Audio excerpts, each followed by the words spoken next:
Hello everyone, welcome back to the lockdown special NEET series. Myself, Dr. Ravindra Dhote, Director of Dr. Dhote's Academy, Latur. ठीक है. जो बच्चे अभी मुझे first time join कर रहे हैं तो मैं उन्हें पहले ही बता दूं कि हम लोग यहाँ पर पढ़ रहे हैं ह्यूमन हार्ट. ठीक है. तो हमने हार्ट के इसके पहले भी बहुत सारे वीडियोस में पढ़ा. अब हम लोग एक एक आर्टिकल आगे बढ़ते जा रहे हैं. हम लोग यहाँ पे बना रहे हैं हार्ट की एक सीरीज पूरी, जिसमें एपिसोड वाइज हार्ट के बारे में डिटेल रहेगा. जैसे कि आज आप देख रहे होंगे कि आज का मेरा आर्टिकल है conducting system of heart, that is also called as a nodal system और electrical system of heart. This is very important article. लेकिन इसके पहले मैंने हार्ट का पूरा बेसिक, उसके एक्सटर्नल मॉर्फोलॉजी, उसके वॉल्व्स, उसके ब्लड वेसल्स, एवरीथिंग हम उसका पढ़ चुके हैं, मतलब इंटरनल स्ट्रक्चर से लेकर एक्सटर्नल स्ट्रक्चर. अब हमारे पास जो आर्टिकल है कंडक्टिंग सिस्टम, बहुत ही इंपॉर्टेंट आर्टिकल है बेटा, राइट. अगर आप एनसीईआरटी बुक में देखते तो इतना सा पैराग्राफ दिया है, लेकिन हम उसको बहुत डिटेल में पढ़ेंगे. व्हाई? क्योंकि इसके ऊपर पूरा डिपेंड करता है अगला article, cardiac cycle, the mechanism of heart, the pumping action of heart. तो इसको पढ़ना बहुत जरूरी है. और बेटा अगर आपने ये वीडियो बड़े गौर से देखा तो आपको कार्डियक साइकिल से 2 मिनट का काम है. जो बच्चे मेरे साथ पहले से जुड़े हुए हैं, जिन्होंने पूरी वेब सीरीज देखी है हार्ट की, तो उनके लिए तो कार्डियक साइकिल बाएं हाथ का काम है. और जिसको कार्डियक साइकिल समझी, उससे कोरिलेटेड अगला आर्टिकल होता है ईसीजी. मतलब हार्ट अगर समझना है, हार्ट से रिलेटेड सारे नीट के क्वेश्चन सॉल्व करने विदाउट एनी मिस्टेक, तो बेटा सारे वीडियोस देखिए, ये आपसे रिक्वेस्ट है. चलिए आज का आर्टिकल आगे बढ़ाते हैं. ये उम्मीद है कि इस साल नीट में इसमें से कम एक क्वेश्चन तो आएगा इस आर्टिकल में से, क्योंकि इसमें प्रोबेबिलिटी बहुत ज्यादा है क्वेश्चन आने की. लेट्स सी कैसे. ठीक है. तो जैसे ही मैंने कहा कि the article is conducting system, nodal system and the electrical system. Sir what is that? Important है बेटा कि हार्ट एक ऐसा ऑर्गन है, हार्ट एक लौटा ऐसा ऑर्गन है जो ब्रेन से इंडिपेंडेंटली काम करता है. क्योंकि यहां पे मैंने एक शब्द दिया इलेक्ट्रिकल, तो बच्चे सोच लेते हैं इलेक्ट्रिसिटी कहां से है. बेटा आपके बॉडी का सारा सिस्टम इलेक्ट्रिसिटी पे चलता है. जैसे अभी आपकी कमरे की लाइट इलेक्ट्रिसिटी पे चल रही है, लाइट पंखा जो भी है, बॉडी भी वैसे चलती है. इस इलेक्ट्रिसिटी को हम लोग हमारी भाषा में बोलते हैं इंपल्स. क्या बोलते हैं बेटा? Impulse, electrical message. अब ब्रेन वैसे समझ लो मेन पावर हाउस है, जहां से सारी इलेक्ट्रिसिटी जनरेट होती है और पूरी बॉडी में स्प्रेड होती है और पूरी बॉडी को ब्रेन कंट्रोल करता है. बट रही बात हार्ट की, हार्ट अपनी इलेक्ट्रिसिटी, अपना इंपल्स खुद बनाता है, खुद ही स्प्रेड करता है और खुद ही उसको रेस्पॉन्स भी देता है. मतलब सर ब्रेन के ऊपर डिपेंडेंसी बहुत कम है. जैसे कि अपन बोलते हैं कि हमारा हार्ट रेट क्या है बेटा, हम लोग देखते हैं ना कि हमारा दिल 1 मिनट में कितनी बार धड़कता है, तो that is our heart rate. तो 72 टाइम्स हम लोग बोलते हैं. Why? क्योंकि 72 टाइम्स इंपल्सेस जनरेट हुए. अब सवाल ये उठता है कि अगर ब्रेन ने इंपल्स नहीं भेजा तो किसने भेजा, किसने किया? तो हम बोलते हैं हार्ट इटसेल्फ. हार्ट सक्षम है खुद का काम खुद करने के लिए. एक एग्जांपल दो आपको बेटा. आप कोमा तो जानते होगे ना, पिक्चरों में देखा होता है कोमा का पेशेंट. बेटा कोमा है, फुल स्टॉप में लगा, मतलब अभी तक जिंदा है. और कोमा को मेडिकल साइंस में क्या बोलते हैं पता है बेटा? Brain death. क्या बोलते हैं? Brain death. दिमाग काम से गया लेकिन दिल अभी भी धड़क रहा है करके इंसान जिंदा है. तो फिर वो चल फिर क्यों नहीं रहा है? क्योंकि चलने फिरने, ये जो कोऑर्डिनेशन वाली एक्टिविटीज है, ये सब ब्रेन कंट्रोल करता है. फिलहाल ब्रेन गया काम से, तो हार्ट के भरोसे पे काम चालू है. तो मेरा बताने का मतलब ये था, जब आपके दिमाग ने आपका साथ छोड़ दिया लेकिन आपके दिल ने आपका साथ नहीं छोड़ा, वो अभी तक धड़क रहा था और उसके हिसाब से ही काम चल रहा था. लेकिन उसकी जो धड़कना, ये जो पंपिंग है, ये जो कॉन्ट्रैक्शन रिलैक्सेशन है, वो विदाउट इंपल्स नहीं हो सकता था. मतलब वो विदाउट कंडक्टिंग सिस्टम नहीं हो सकता. इसका मतलब अगला आर्टिकल जो कार्डियक साइकिल है, अगर उसको समझना है तो इनको समझना बहुत जरूरी है. सर कंडक्टिंग सिस्टम आपने लिखा, मुझे इससे ही समझ में आ गया कि जो इलेक्ट्रिसिटी बन रही होगी उसका कंडक्शन करना पड़ेगा. वो एक पॉइंट. इलेक्ट्रिकल सिस्टम आपने लिखा, मतलब वही इलेक्ट्रिसिटी से रिलेटेड. सर आपने नोडल सिस्टम क्यों लिखा? What do you mean by the nodes? ठीक है. तो बेटा नोडल सिस्टम इसलिए लिखा क्योंकि ये पूरा सिस्टम नोडल टिश्यू का बना हुआ है. किसका बना हुआ है बेटा? Nodal tissues. So the conducting system of heart is made up of nodal tissues. अब आपके मन में ये सवाल उठ रहा होगा कि व्हाट इज नोडल टिश्यूज. ठीक है. तो भैया नोडल टिश्यू ये एक specialised cardiac musculature. It is a specialized cardiac musculature. Okay? मतलब सर सिंपल है यार, कार्डियक मसल की बनी हुई चीज है, दैट्स इट, ज्यादा दिमाग नहीं लगाना, ज्यादा टेंशन लेना नहीं। लेकिन सर आपने पिछले वीडियोस में हमको ये बताया था कि there are 3 layers of heart, बताइए which one is outermost? Epicardium, middle myocardium, inner endocardium. तो तीनों लेयर में से कहां पे कार्डियक मसल है मैंने आपसे कहा, तो ऑब्वियस सा आंसर है मायोकार्डियम, मिडल लेयर, मायो मींस मसल। तो सर क्या ये आप बोलना चाहते हैं कि ये जो पूरा सिस्टम अभी जो मैं आगे पढ़ाने वाला हूं, it is located in the middle layer of the heart, inner में भी नहीं, आउटर में भी नहीं, हार्ट के बीचों बीच है बेटा, ठीक है? तो बेटा एक बात सिंपल है, तो दिस नोडल टिश्यूज और this complete system it is present in the myocardium, आप ये याद रखिए। अब इसके अंदर मैं जितनी भी चीजें पढ़ाऊंगा, जितने भी स्ट्रक्चर्स पढ़ाऊंगा, ये सब कुछ मायोकार्डियम का मॉडिफिकेशन है, ये सब कुछ कार्डियक मसल्स का मॉडिफिकेशन है, ये आपको याद रखना है, ठीक है? चलिए सिस्टम को एक एक करके स्टार्ट करते हैं। अब सिस्टम में कुछ चीजें पहले मैं लिस्ट बना लेता हूं, इसमें पढ़ना क्या है। Now this system includes some parts like number 1 SA node, number 2 AV node, then AV bundle, and number 4 is Purkinje fibers.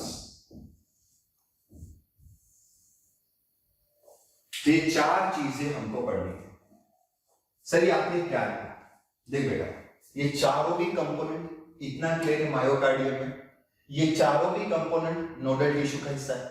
Nodal, nodes, node का मतलब सादी भाषा में होता है जैसे अपन बोलते हैं ना गांठ, छोटी छोटी गांठ होती है, उसके जैसा स्ट्रक्चर, राइट? तो यहाँ पे 2 नोड तो आपके सामने करके नोडल टिश्यू टर्म देना एकदम सही है, ठीक है? तो पहले एक एक नोड पढ़ना है।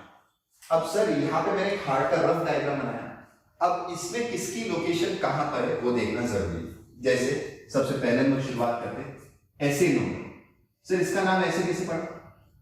SA, full form is sino atrial node. I repeat, the full form is sino atrial node और also called as a sino auricular node, क्योंकि एट्रिया को ऑरिकल बोलते हैं। तो ये मैंने ड्रॉ कर दिया, this is your SA node, SAN shortcut, ठीक है?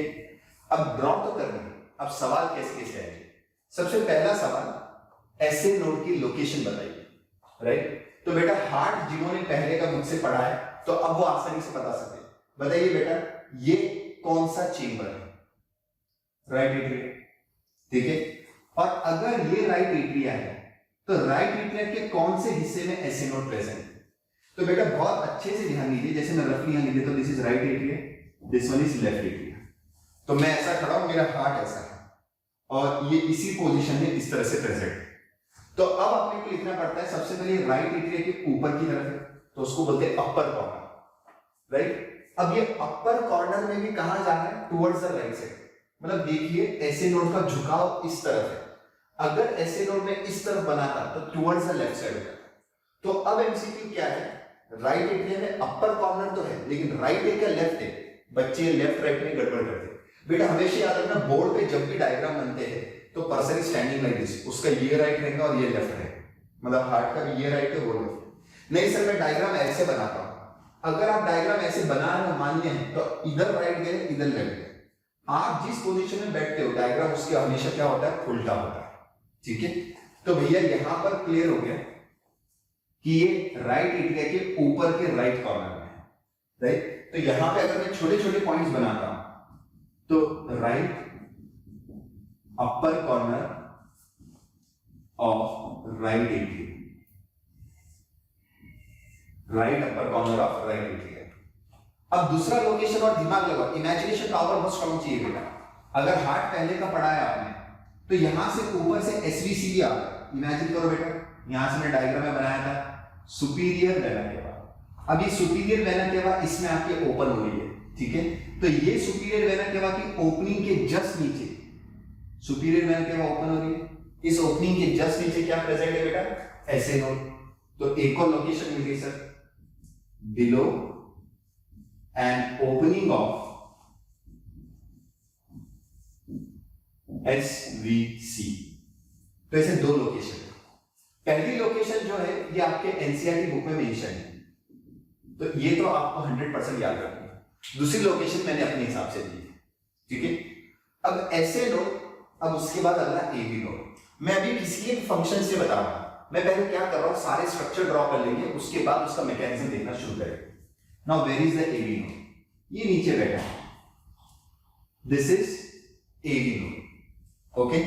तो अब मामला ये है सर कि ऐसे नोड और एबी नोड ऐसा लग रहा है कि दोनों राइट एरिया में प्रेजेंट, सीरीज चेंबर तो एक ही सर।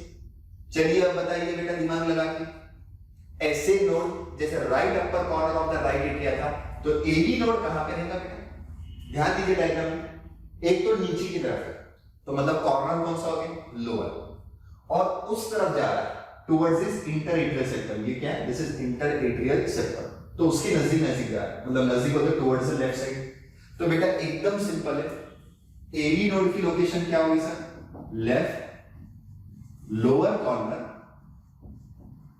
Of right area. बेटा एमसीक्यू है, कॉर्नर कौन सा है, चेंबर कौन सा है, उसी में गड़बड़ करते हैं। चेंबर राइट एरिया लेकिन कॉर्नर राइट नहीं, कॉर्नर अब क्या है सर, लेफ्ट, वो भी नीचे का लोअर कॉर्नर। तो ये देखो, ये था right upper corner of right area और ये है left lower corner of right area. अब मैं अपनी पावर, थोड़ी सी इमेजिनेशन पावर बढ़ाता हूं, तो ये जो पार्टीशन है दो एरिया के बीच का, तो ये है इंटरएट्रियल सेक्टम, ये उसके नजदीक दिख रहा है, तो एक और लोकेशन में ऐड करूंगा, ठीक है, बिसाइड इंटरएट्रियल सेक्टम। क्या होगी location, beside interatrial septum, okay. तो सर मामला ये है, SA node right upper corner, AV node left lower corner of the right area. अब सर ये दोनों जो है, ये दोनों बहुत दूर दूर है, इनके बीच में हमको क्या बनाना पड़ेगा, कनेक्शंस, ठीक है। तो अब कनेक्शन बनाएंगे कैसे, ऐसे नोड से एबी नोड के पास आने के लिए हम लोग ऐसे 3 वायर लगाते हैं, ठीक है। अब ऐसे नोड और एबी नोड के बीच का जो कनेक्शन है उसे हम लोग कहते हैं इंटरनोडल फाइबर्स। सर ये चीज लिस्ट में नहीं, तो बेटा इट्स जस्ट लाइक जंक्शन और कनेक्शन, तो इसलिए इतना कुछ ज्यादा टेंशन की बात नहीं। और नाम भी देखिए ना, नाम कैसा दिया हुआ है, ये एक नोड है, ये एक नोड है, दो नोड के बीच में, इंटर मींस बिटवीन नोडल, कौन से नोड से, ऐसे नोड, ऐसे एबी नोड और फाइबर्स। सर ये फाइबर्स बोले तो बेटा everything is made up of cardiac muscle, तो कार्डियक मसल फाइबर्स रहेंगे, व्हाइट फाइबर्स, येलो फाइबर्स सोचने का नहीं, everything is made up of cardiac muscle. तो ऐसे नोड से एबी नोड। सर आपने डायग्राम में बनाते समय ऐसे नोड को थोड़ा बड़ा बनाया है, एबी नोड को थोड़ा छोटा, बिल्कुल बेटा ऐसे नोड बड़ा ही नहीं है, उसका डायमीटर 3 मिलीमीटर का होता है, 3 मिलीमीटर का डायमीटर, कोई पूछेगा नहीं, सिर्फ ध्यान में रखो, ठीक है। और एबी नोड, चलिए सर सब कुछ एट्रिया में हो गया, अब आगे बढ़ते, नीचे वेंट्रिकल में भी कनेक्शन बनाना पड़ेगा सर। तो सर ऐसे नोड का लोकेशन हो गया, एबी नोड का लोकेशन हो गया, अब AV bundle, bundle bundle of cardiac muscle fibres, bundle में, सिंगल नहीं बंडल में। तो यहां से आगे बढ़ते बेटा, ये इस तरह से निकला यहां से और आ गया इनटू द, ये कौन सा सेक्टम है बेटा, ये बहुत जरूरी है याद रखना, दिस इज इंटरवेंट्रिकुलर सेक्टम,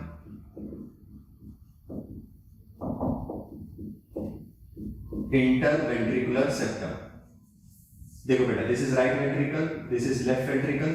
अब एट्रिया का हो गया, नीचे हमको वेंट्रिकल में आना था, तो हम आ जाएंगे। अब जैसी ये बन गया, देखो बेटा this is AV bundle. AV bundle का फुल फॉर्म होता है एट्रियो वेंट्रिकुलर बंडल। क्या फुल फॉर्म होता है, एट्रियो वेंट्रिकुलर बंडल। अब ये बंडल एबी नोड से निकला, निकलते ही ये एंटर किया इंटरवेंट्रिकुलर सेक्टम। अब इंटरवेंट्रिकुलर सेक्टम में जैसे एंटर किया सर, इसके तुरंत 2 ब्रांचेस हो गए, और ये ब्रांचेस क्यों किए गए, क्योंकि आपको 2 वेंट्रिकल्स को सप्लाई करना था, ठीक है, इस तरह से। क्या सप्लाई करना है सर हमको? Impulse, electricity. इस तरह से उसके दो ब्रांचेस होते हैं, क्योंकि अकेला एवी बंडल दोनों जगह नहीं जा सकता। जैसे उसने एंटर किया इनटू द इंटरवेंट्रिकुलर सेप्टम, देखिए आप यहां से एंट्री मारे इनटू द इंटरवेंट्रिकुलर सेप्टम, वैसे ही उसके दो ब्रांच हो गए, immediately divided into two branches, और ये पास ऑन हो गया है। अब ये हो गया बंडल ब्रांच। तो how many bundle branches are there? There are two bundle branches, right bundle branch and left bundle branch. Okay, तो भैया सर बंडल ब्रांच लिस्ट में क्यों नहीं?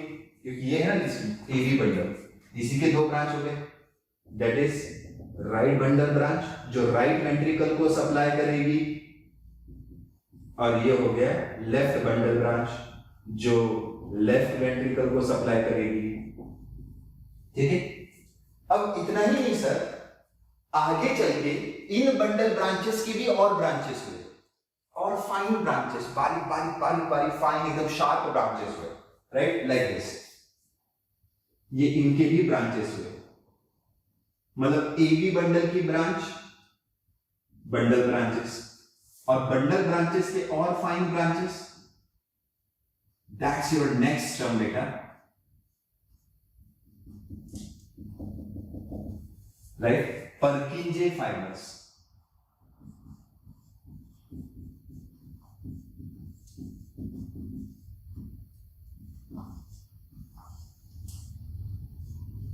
पर्किंजे फाइबर्स।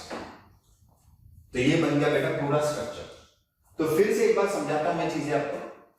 सबसे पहले ऐसे नोड, ऐसे नोड के बाद एवी नोड, ऐसे नोड और एवी नोड के बीच का कनेक्शन इंटरनोडल फाइबर्स।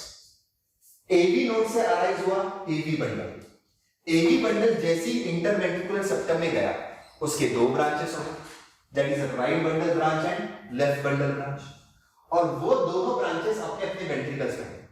अब वो दोनों ब्रांचेस के भी और फाइन ब्रांचेस हुए, जिनका नाम हमने क्या रखा आगे? Purkinje fibres. ठीक है, सो पर्किंजे फाइबर्स क्या है? These are the fine sharp branches of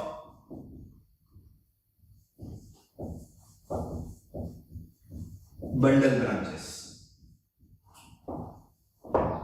ये जो बंडल ब्रांचेस है उसकी भी फाइन ब्रांचेस है। तो ये पूरा बन गया अपना स्ट्रक्चर बेटा।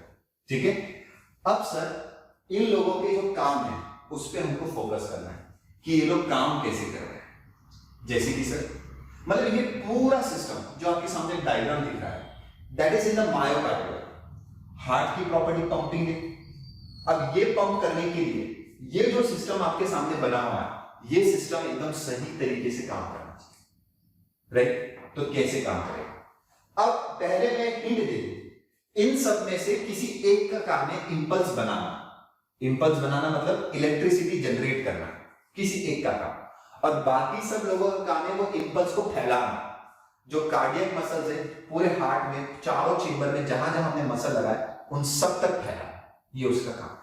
ठीक है सर, मुझे देखो, मुझे क्या लग रहा है, आपने पूरा system right atria, right ventricle, left ventricle, हर जगह ऐसे वायरिंग वायरिंग वायरिंग कर करके ताकि वहां तक करंट, इलेक्ट्रिसिटी पहुंच सके।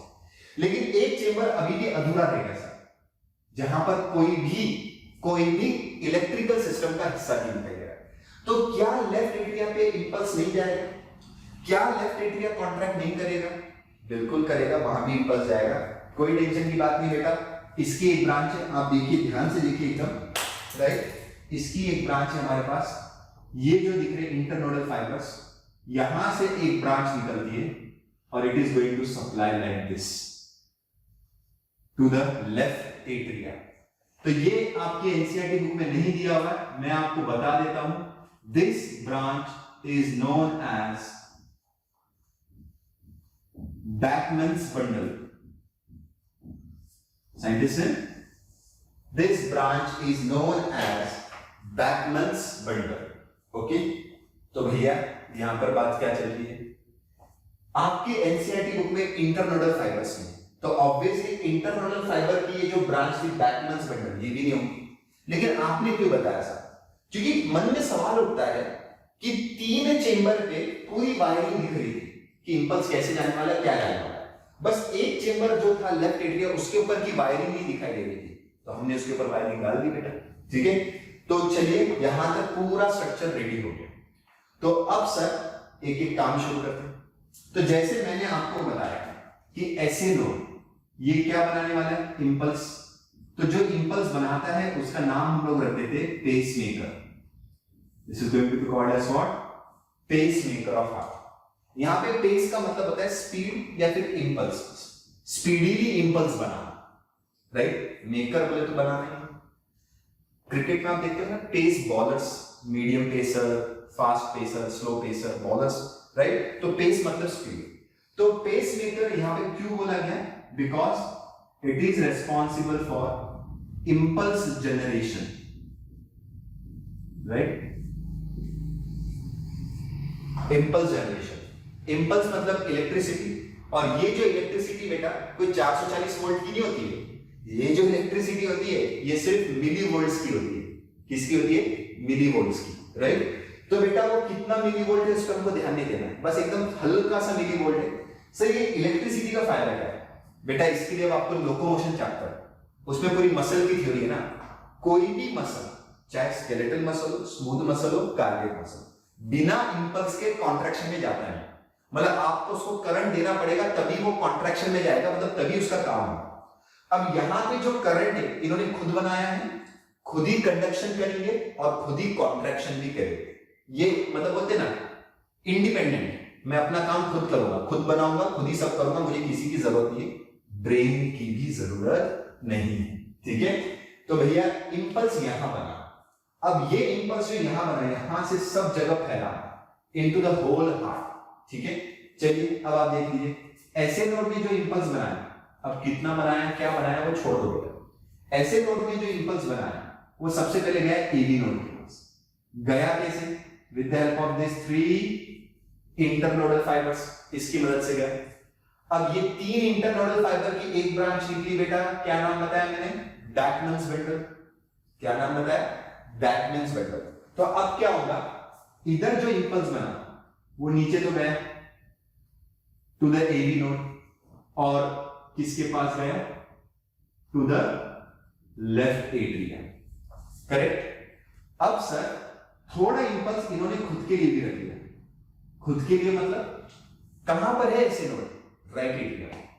देख बेटा ऐसे नोड जो है ना बड़ा दानवीर है, वो कभी कुछ नहीं बना, मतलब खुद के लिए कुछ नहीं रखता है, बनाता है और देते जाता है। देखो उसने इंपल्स बनाए 3 लोगों में डिस्ट्रीब्यूट किए। ऐसे नोड ने जो इंपल्स बनाया वो एबी नोड पे गए, खुद के चेंबर राइट एट्रिया पे दिया, और बाजू वाला जो उसका दोस्त है बेटा लेफ्ट एट्रिया, उस पे भी सप्लाई कर दिया। ठीक है, तो 3 लोगों में गए, AV node, right atria, left atria. अब राइट एट्रिया और लेफ्ट एट्रिया पे जैसे ही इंपल्स गया ये दोनों चेंबर पंप करेंगे, मतलब कॉन्ट्रैक्शन में जाएंगे। लेकिन सर आपने ये नहीं बताया वेंट्रिकल पे इंपल्स कैसे गया। तो बेटा एबी नोड का वही तो काम था कि अब ये इंपल्स आगे ट्रांसफर करेगा to the right and left ventricle. आप देखिए डायग्राम आपके सामने। तो सर एबी नोड जब इंपल्स ट्रांसफर करेगा, दिस इज एबी नोड, जब इंपल्स ट्रांसफर करेगा तो थोड़ा रुक के करेगा, एकदम से नहीं करेगा, राइट। मतलब करंट को वहां थोड़ा रुकाएगा और उसके बाद छोड़ेगा टू द वेंट्रिकल्स। सर थोड़ा सा गड़बड़ लग रहा है, समझ नहीं आ रहा है, देखो ध्यान दो। जब एट्रिया के ऊपर इंपल्स जाता है, ये गया इंपल्स, तो एट्रिया पंप करेंगे, ब्लड का आएगा नीचे की तरफ। कभी भी याद रखना कार्डियक साइकिल का एक रूल होता है कि चारों चेंबर एक साथ कभी भी कॉन्ट्रैक्शन में नहीं जाएंगे। क्यों, ध्यान दो, एट्रिया कॉन्ट्रैक्ट करके ब्लड का फेंकेंगे नीचे, और वेंट्रिकल्स कॉन्ट्रैक्ट करके ब्लड का फेंकेंगे ऊपर। ये नीचे ये ऊपर, दोनों अपोजिट डायरेक्शन में। तो चारों चेंबर एक साथ कभी पंप नहीं करते।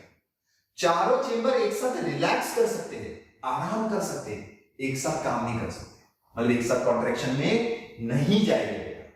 तो जब एट्रिया कॉन्ट्रैक्ट में गए तो वेंट्रिकल्स को क्या होना जरूरी था, रिलैक्स।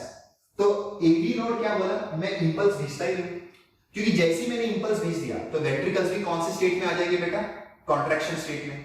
तो उन्होंने क्या बोला, पहले एट्रिया को कॉन्ट्रैक्ट होने दो, उनका होने दो, बाद में मैं वेंट्रिकल्स को कॉन्ट्रैक्ट करूंगा। तो पहले एट्रिया पंप करेगी, फिर नीचे से वेंट्रिकल पंप करेगा बेटा। तो इसका मतलब एट्रिया जब पंप हो रहे थे तब तक एवी नोड ने इंपल्स को रोके रखा। सर ये कितनी देर के लिए कॉन्ट्रैक्ट करके एट्रिया? अरे ज्यादा नहीं बेटा, ओनली 0.1 सेकंड। कितना सेकंड? 0.1 सेकंड। मतलब एवी नोड को ये इंपल्स 0.1 सेकंड के लिए क्या करना था? होल्ड। और होल्ड करने के बाद फिर उसकी स्पीड सेट करके और तेजी से इंपल्स को भेजना था, क्योंकि आप बोलते हो ventricles are the large chamber, बड़े चेंबर। इन बड़े चेंबर्स पे इंपल्स को फैलाने के लिए टाइम लगता है, लेकिन वो टाइम सेट करेगा कौन? AV node. मतलब sir AV node is also called as a pace setter. क्या कहेंगे? Pace setter, pace maker, pace setter. नहीं समझे सर? इसने इंपल्स को बनाया और एवी नोड ने वो इंपल्स को 0.1 सेकंड के लिए रुकाया, उसकी स्पीड बढ़ाई और उसको आगे की तरफ फेंक दिया टू द वेंट्रिकल्स, ताकि वेंट्रिकल्स तुरंत ही कॉन्ट्रैक्शन में जाए आफ्टर द एट्रिया। एट्रिया का कॉन्ट्रैक्शन जब 0.1 सेकंड में खत्म हो गया तो तुरंत कौन कॉन्ट्रैक्शन में जाना चाहिए? वेंट्रिकल्स, तुरंत ही। तो उसके लिए स्पीडीली इंपल्स हमको क्या करना पड़ेगा? देना पड़ेगा। उसके लिए स्पीडीली इंपल्स हमको देना पड़ेगा। अब देखिए एवी नोड से इंपल्स कैसे बढ़ाएगा? एवी नोड का जंक्शन कौन है? AV bundle. एवी बंडल कर क्या रहा है बेटा? एवी बंडल एवी नोड से इंपल्स वेंट्रिकल्स की तरफ लेके जा रहा है। मतलब सर एट्रिया और वेंट्रिकल के बीच में इंपल्स का लेन देन कौन कर रहा है? AV bundle, right? अब देखो ये इंपल्स लेकर आया, अब एवी बंडल जैसी इंपल्स लेकर आया तो एवी बंडल के क्या हो गए? दो ब्रांचेस। एक ब्रांच राइट बंडल ब्रांच, वो गई टुवर्ड्स द राइट वेंट्रिकल, और दूसरी ब्रांच इधर से left bundle branch, left ventricle. इस तरह से वहां पे इंपल्स का पूरी तरह से क्या चल रहा है बेटा? ट्रांसमिशन चल रहा है। तो right ventricle, left ventricle. Sir हमने कहीं तो भी पढ़ा था कि बंडल ऑफ हिस, जिसको बंडल ऑफ HIS भी बोलते हैं, और उसको जनरली हम प्रोनाउंस हिस करते हैं, ऐसा भी कोई स्ट्रक्चर है। लेकिन यहां पूरी लिस्ट में आपने बंडल ऑफ हिस कहीं नहीं लिखा, यहां पर भी डायग्राम में कहीं भी आपने बंडल ऑफ हिस नहीं लिखा। मतलब ये है कैसे? है कि नहीं? बिल्कुल है बेटा। एनसीईआरटी बुक में नहीं दिया है इसका मतलब वो एग्जिस्ट नहीं करता, ऐसा नहीं, वो बिल्कुल है। सर कहां है? कुछ नहीं बेटा, ये जो एवी बंडल है, ये जो एवी बंडल है, इसी को ही बंडल ऑफ हिस बोलते हैं। ठीक है, तो मैं यहां लिख देता हूं बेटा कि AV bundle is also known as bundle of His. ठीक है, तो सर ये हिस क्यों? मतलब सिर्फ मेल में होता है क्या? बंडल ऑफ हर नहीं होते क्या बेटा? His scientist name, this is scientist name, तो इसलिए बंडल ऑफ हिज। तो याद रखिए एनसीईआरटी बुक में नहीं दिया, लेकिन पता होना चाहिए एवी बंडल ही बंडल ऑफ हिज है। एवी नोड से एवी बंडल, दो ब्रांचेस, और अब उसके आगे कहानी सर पर्किंजे फाइबर्स। सर मुझे डाउट आता है, जब आपके राइट बंडल ब्रांच और लेफ्ट बंडल ब्रांच में पूरा वेंट्रिकल्स कवर कर लिए थे, तो और ब्रांचिंग करने की क्या गरज थी? मतलब what is the need of Purkinje fibres? Why we need this? But एक सिंपल लॉजिक बताता हूं। आपका जो वेंट्रिकल है, हमने कहा कि this are the thickest chamber, उसमें कार्डियक मसल काफी मोटे होते हैं। जैसे मान लो ये मेरा हार्ट है, ये उसकी थिकनेस है, और ये जो पेन है, ये बंडल ब्रांच है, ये ऐसा रख दिया।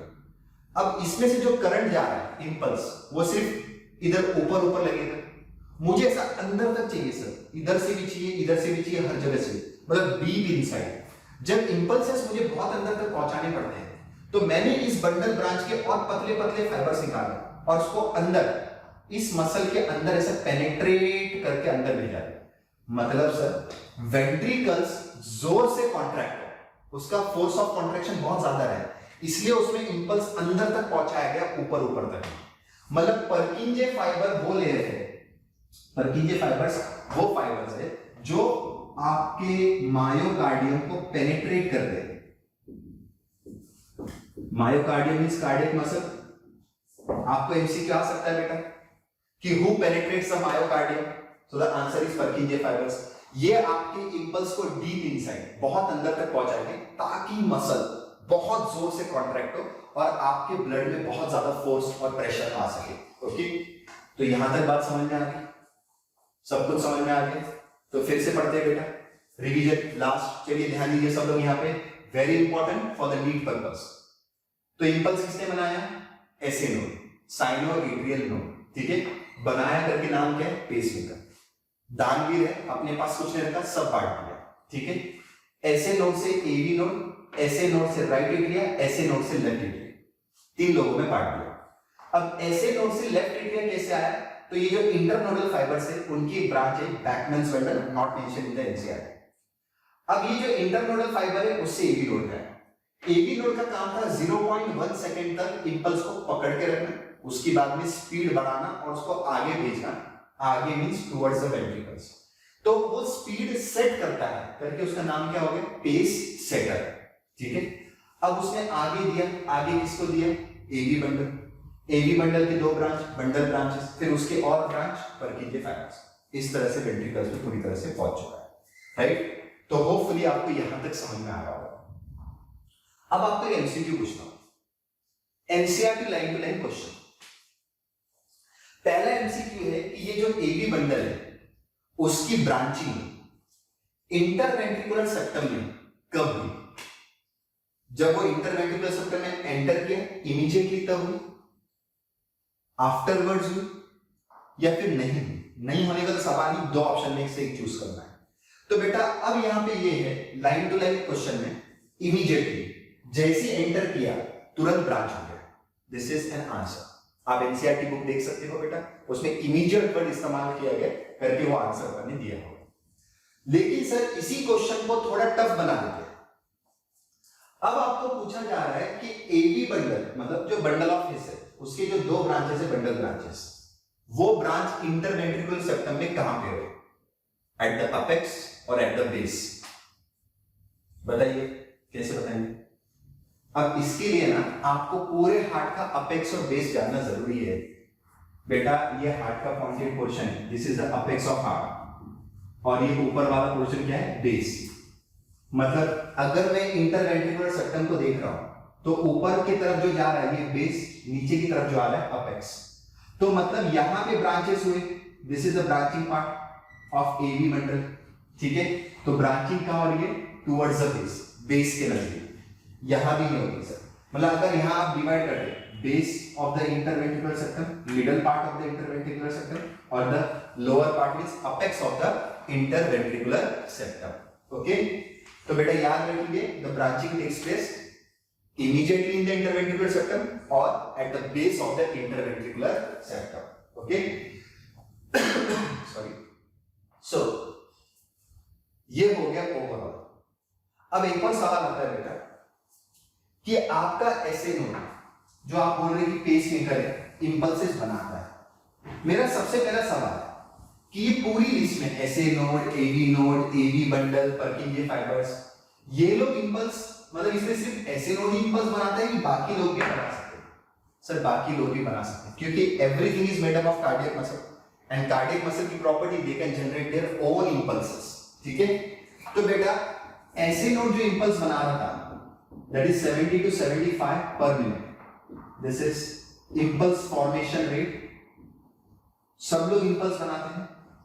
एवी नोड जो बनाता है 50 पर मिनट के तकरीबन से, एवी बंडल जो बना रहा है समझ लो 30 पर मिनट, और ये बना रहा है कुछ 15 पर मिनट। ये सब अप्रॉक्सीमेट है, दिस इज अप्रॉक्स,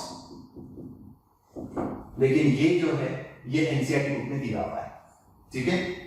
तो सर इसीलिए तो हमारा हार्ट रेट 72 है कि 1 मिनट में ये इंपल्स बना रहा है 70 to 75, तो एवरेज हम लोग कितना लेते हैं? 72 बीट्स पर मिनट। ओके, अब सर मामला ये है कि why SA node is only called as a pacemaker? Impulse तो सभी बना सकते, why it is called as a pacemaker? The reason is that आपके सामने जानबूझ के रीडिंग सीखिए। ये जो नीचे की रीडिंग है 50, 30, 15, ये आपको कोई नहीं पूछने वाला, ये आपको पूछ सकते हैं क्योंकि ये आपके एनसीईआरटी बुक में नहीं दी। लेकिन मैंने रीडिंग इसलिए लिखी है कि सबसे ज्यादा कौन बना रहा है वो आपको कंपेयर होता है। सबसे ज्यादा ऐसे नोड बना रहा है 1 मिनट के अंदर करके उसी को नाम दिया गया क्या बेटा, पेस मेकर ऑफ हार्ट। यहां तक क्लियर कंसेप्ट। अब मैं स्टार्टिंग से बोल रहा हूं कि हार्ट एक इंडिपेंडेंट यूनिट है, ब्रेन पे उसकी डिपेंडेंसी नहीं के बराबर है। सर नहीं के बराबर मतलब देख नॉर्मली तेरा हार्ट कोई भी कंडीशन में बनाएगा, लेकिन जब मैंने तुझसे कहा एक्सरसाइज कर, जॉगिंग करो, भागो, दौड़ो, तब तुम्हारा हार्ट रेट बढ़ेगा, करेक्ट। जब तुम्हारा हार्ट रेट बढ़ रहा है मतलब 90 बीट्स पर मिनट हो रहा है, 100 बीट्स पर मिनट हो रहा है, ऐसे नोड की क्षमता कितनी थी 70 to 75, लेकिन इसके ऊपर के जो इंपल्सेस है वो कहां से आए, सोचा आपने कभी? मतलब 75 के ऊपर अगर तुम्हारा हार्ट रेट गया तो अब ये ऐसे नोड नहीं कर रहा था, अब कौन था, ब्रेन, पावर हाउस, एमएससीबी वहां से सप्लाई करेगा, ठीक है। तो बेटा इंपल्स, इंपॉर्टेंट बात क्या है, आपका जो हार्ट है वो ब्रेन पे तभी डिपेंड होता है in case of such activities जहां पे हार्ट रेट एक तो बढ़ाना है या तो हार्ट रेट कम करना है। हार्ट रेट अगर सिर्फ 72 चाहिए तो आपका हार्ट सेल्फ सफिशिएंट इंडिपेंडेंट है, लेकिन हार्ट रेट बढ़ाना है तब भी ब्रेन की जरूरत पड़ेगी, मतलब नर्वस सिस्टम, और हार्ट रेट कम करना है तब भी नर्वस सिस्टम की जरूरत पड़ेगी। तो इसीलिए जो ह्यूमन हार्ट है बेटा, ह्यूमन हार्ट को हम लोग क्या बोलते हैं, बिकॉज ऑफ सच प्रॉपर्टी, खुद का काम खुद कर सकता है, तो इसको पहले तो बोलते हैं हम लोग मायोजेनिक। मायोजेनिक का मतलब क्या होता है, मायो मींस मसल, जेनिक मींस बनाना, जनरेशन करना, खुद का इंपल्स खुद बनाता है। एनिमल किंगडम में जब आप पढ़ते तो हार्ट की कैटेगरी ऐसी पढ़ते कि मायोजेनिक हार्ट, न्यूरोजेनिक हार्ट और न्यूरोमायोजेनिक हार्ट। मायोजेनिक मींस जो ब्रेन पे डिपेंडेंट, मसल अपना अपना काम करता है। न्यूरोजेनिक हार्ट का मतलब क्या होता है, जो ब्रेन पे डिपेंडेंट है, जिसके सारे इंपल्स ब्रेन बना के भेजेंगे या नर्वस सिस्टम बना के भेजेगा। और न्यूरोमायोजेनिक मतलब ब्रेन प्लस मसल दोनों का मिक्सचर, ठीक है। तो हमारा हार्ट 72 बीट्स खुद बना रहा है तो मायोजेनिक, अब खुद बना रहा है करके इसको बोल सकते हैं हम लोग auto rhythmic heart. Auto rhythmicity ये प्रॉपर्टी है कि हार्ट अपना अपना काम खुद कर रहा है। ऑटो मींस सेल्फ, खुद का काम खुद, सेल्फ रिदम, खुद का कॉन्ट्रैक्टाइल स्टेट, खुद की जो कॉन्ट्रैक्शन की स्पीड है, उसका जो रिदम है, उसको मेंटेन करके रखा है, ठीक है। So this is all about the conducting system of heart, ठीक है। तो होपफुली ये सब कुछ आपको समझा होगा।